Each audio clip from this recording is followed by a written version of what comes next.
Welcome to the Deep Dive. Today we're looking at a really potent little story. It's the biblical one about Jesus calming the storm. Right, Mark chapter 4, a classic. Exactly. And we're sort of using this short interaction piece I found as a starting point. The goal is to really unpack what it's saying about, fear and maybe finding some inner peace through it all. And it's interesting how this particular source zeroes in on that. You get this immediate, stark contrast, don't you? The chaos of the storm versus Jesus's calm. Yeah, total calm. And the source frames it as this simple chat between Jesus and a child, which I think kind of cuts through a lot. It really does. It gets right down to that fundamental human feeling, being scared. That question, weren't you scared? It feels so raw, so real. Absolutely. Anyone would ask that, right? Mm-hmm. And Jesus' answer isn't, oh, there's nothing to fear. It's more, I knew God was with us. Okay, so right away, it introduces this element of trust in something bigger. Exactly. As the antidote, or maybe the anchor, in the face of fear. And then we hit that moment. I said, peace, be still. And the storm obeyed. It's incredibly concise, powerful. Immense authority in just a few words.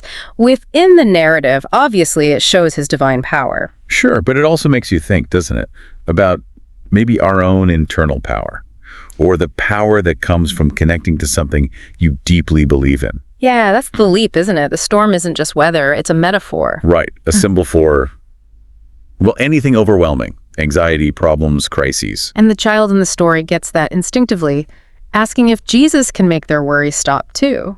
Which is kind of the universal question, isn't it? How do we find peace amidst our own internal storms? It really is, and the answer given here is, trust in me and I'll bring peace to your heart. It keeps coming back to trust. And it feels like an active thing, not just passive wishing, but an active trust. That seems key. The child mentions praying when scared, and Jesus confirms they're heard.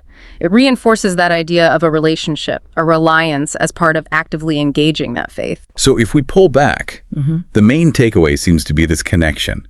Faith, specifically faith in God in this context, offering a path to peace, even when things feel completely out of control. Definitely. And that image, the raging storm just stopping on command, peace, be still, it really sticks with you. It's memorable. Very.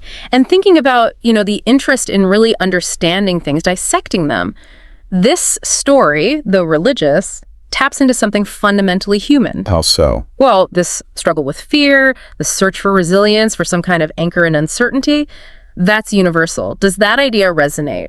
Finding calm through something, whether internal conviction or external reliance. It's a compelling question. Yeah. How do we find that stillness when things are chaotic?